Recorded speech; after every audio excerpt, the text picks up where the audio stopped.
You probably think a father in 1965 gave his family money. That is the easy answer, and it is wrong. He made about $100 a week. In today's money, that is just over $1,000. One job, one pair of hands, no second income. The money alone cannot explain the family he built, because he was not just paying for a home. He was giving something the paycheck never showed. Here is the simple idea behind this whole list. A father back then did not provide by writing a check. He provided with his own body, his own hours, and his own health. The paycheck was small.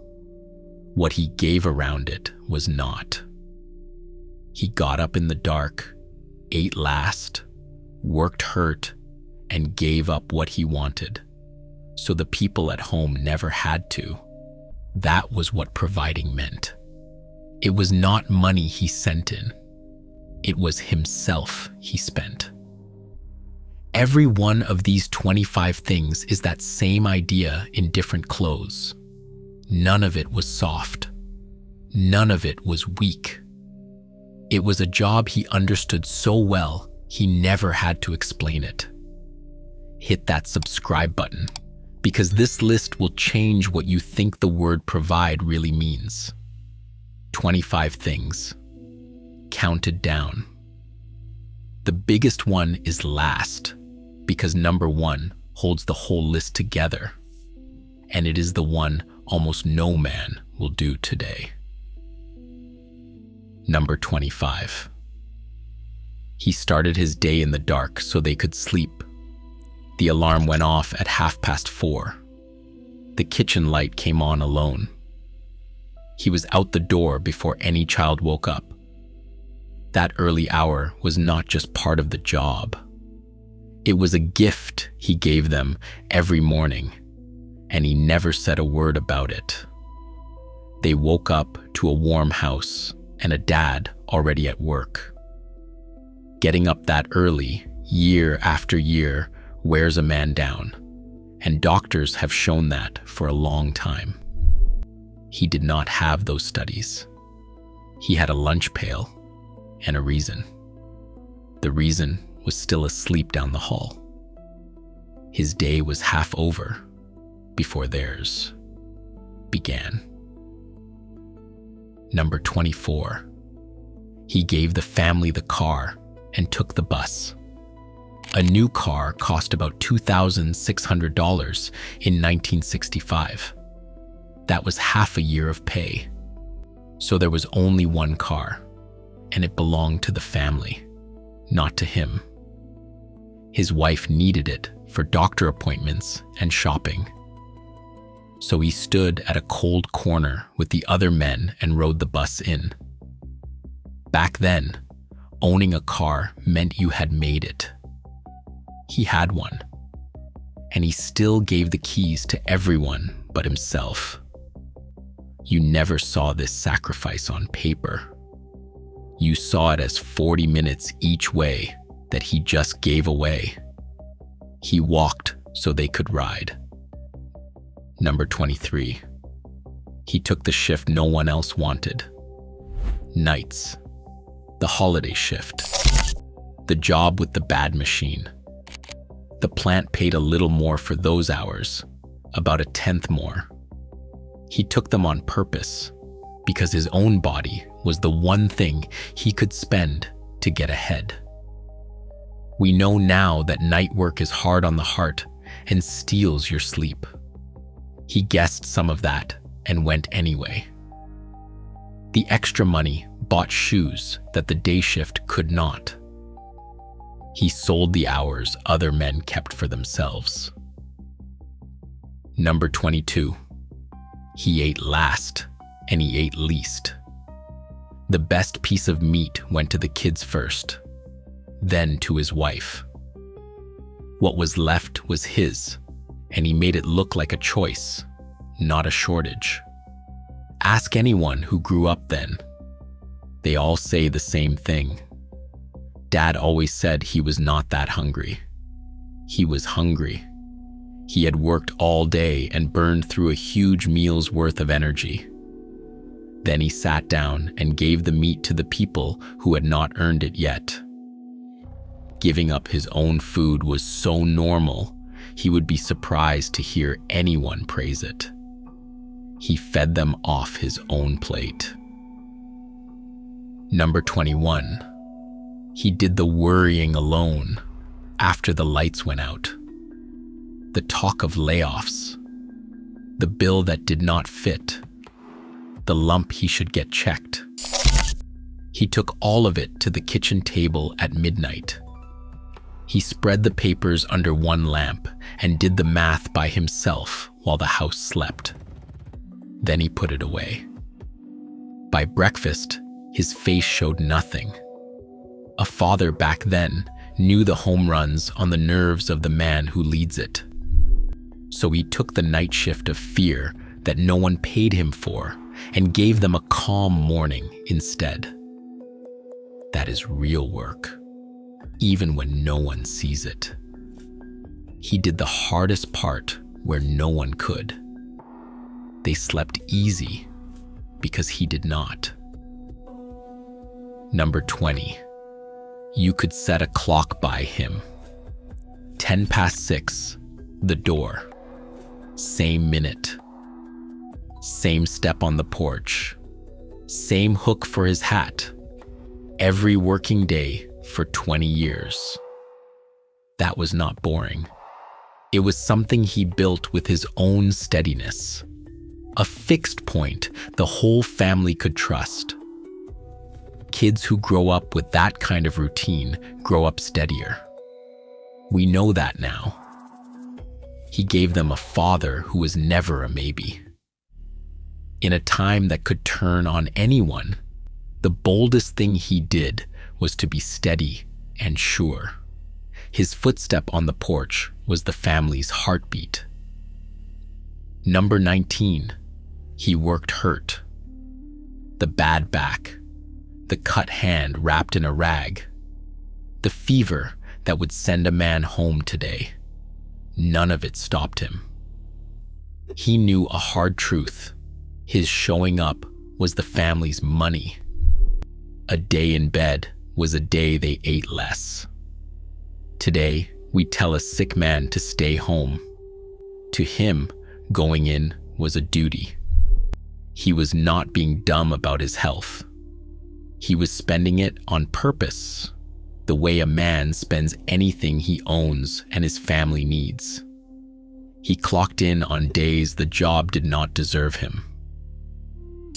Number 18. He kept the machine running, and the machine was his own body.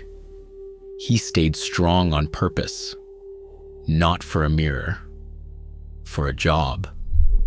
Because the day his back gave out was the day the money stopped. There was no backup plan, only him. So he ate to work and slept to work. At 60, he could still lift a 100-pound sack of feed. Today, we treat strength like a hobby with a monthly fee. To him, it was the wall the whole house stood on. He kept himself useful long past the age most men quit. Number 17. He kept a second trade in his hands. The machinist could also wire a house. The electrician could also lay block. More than 3 million American men had a second job in those years. One trade was one way to fail. He would not leave the family one layoff from ruin. That second skill was insurance he built instead of bought. When the plant cut hours, the side work covered the gap. No claim, no fee. Just a skill he kept ready for a bad year.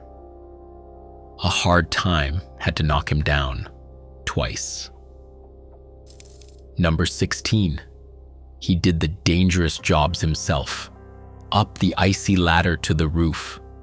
Hands inside the live wires. under the car on a jack. He did the work that could hurt him, so no stranger came in the house and no bill came in behind him. A leaking pipe was a 90-cent part, not a plumber's visit worth a day's pay.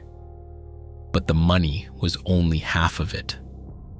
A father then believed the risky jobs were his to take.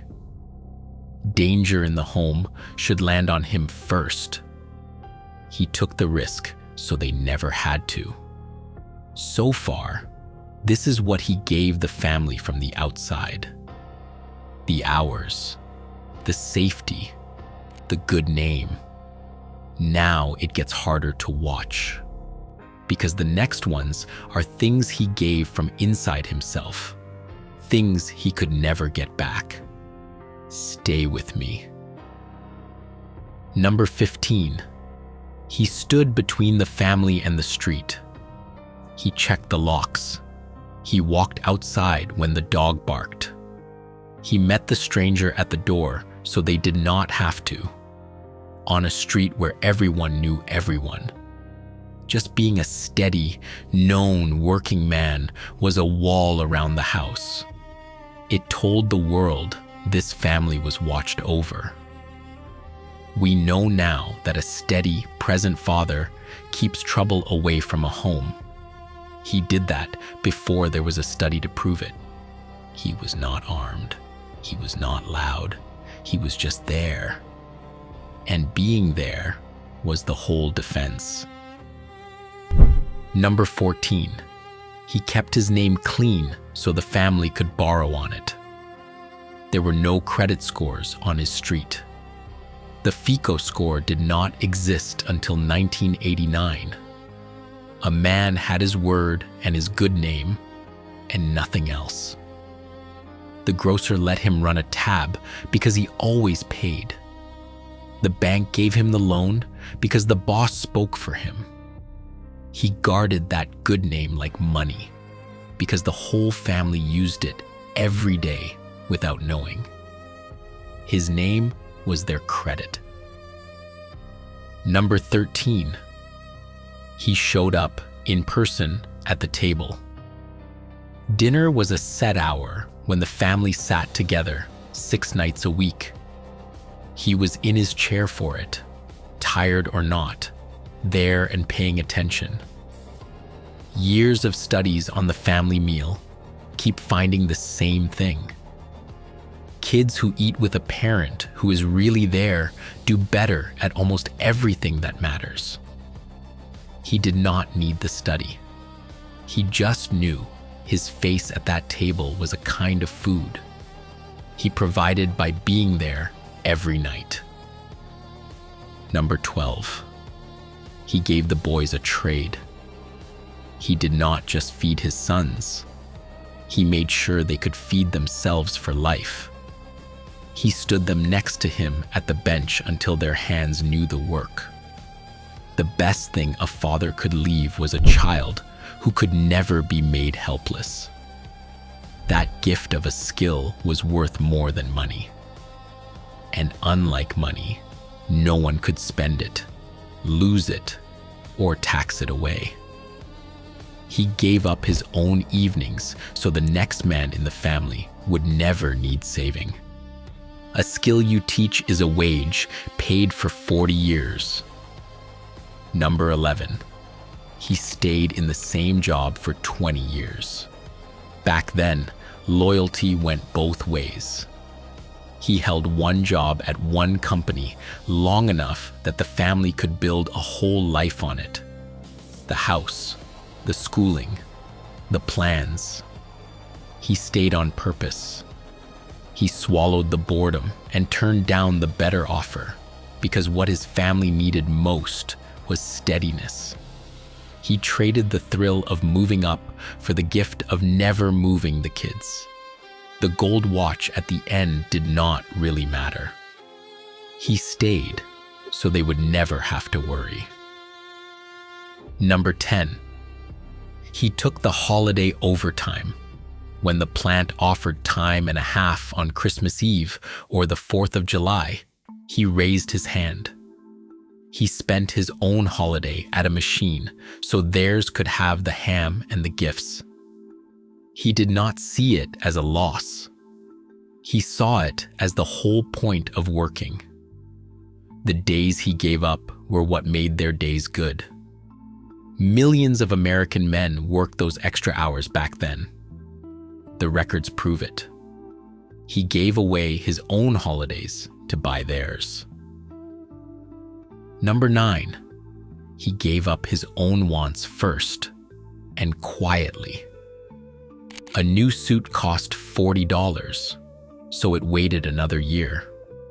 The hobby stayed small. The drink with the men after work became 1 instead of 3, because that dollar for his own fun was the dollar that kept his kid from going without. He cut his own life down to nothing and made it look like he just liked it that way. A father then measured himself by what he could go without and still provide. He went without, so they would never know the word. Number 8, he left the day's anger in the driveway. A working man took a beating between the boss and the broken machine. Instead of bringing it through the front door, he sat in the car 1 more minute, or walked the last block slow until the heat went out of him. The man who came inside was the calm one. That cooling off was its own kind of providing. He kept the mood of the home steady by hand, because he knew the father's mood becomes the weather of the whole house. A calm, steady parent is a shield for a child. He built that shield in the driveway every night after a day that gave him every right to walk in angry. He left the storm at the curb. If you only take 5 of these with you, take the last 5 and stay all the way to number 1, because number 1 holds the whole list together, and it is the one the modern world has quietly talked men out of doing at all. Number 7, he planned for the day he would not be there. A small life insurance policy, a few dollars a month. The house pushed toward paid off.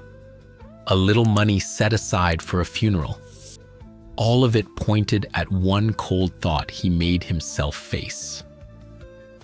Providing did not stop at his own death. A funeral could cost more than a month of pay. A man who really carried a family made sure that losing him would not wipe them out. He gave up comfort now to buy safety for a day he would never see. He made sure his being gone would not become their ruin. Number 6, he put down roots and would not move. He stayed in the one town, on the one street, near the grandparents and uncles and the church. He turned down the better job 3 states away because pulling the kids up cost more than the raise was worth. He gave them roots on purpose, a web of family and familiar faces a child could fall into and never hit the ground. We have learned how much that kind of steadiness shapes a life. He gave them a place that stayed the same. So when everything else changed, home did not. He grew them somewhere instead of just raising them. Number 5, he gave them his Saturdays. The one day the plant did not own, he gave to the kids, in the garage, in the yard, under the hood, teaching them to do the things he could do. It was not rest, and it was not babysitting. It was a father using the only free hours he had to make his kids able. One repair, one lesson at a time. The time itself was the gift more than the skill, because a kid remembers standing next to his dad long after he forgets the job.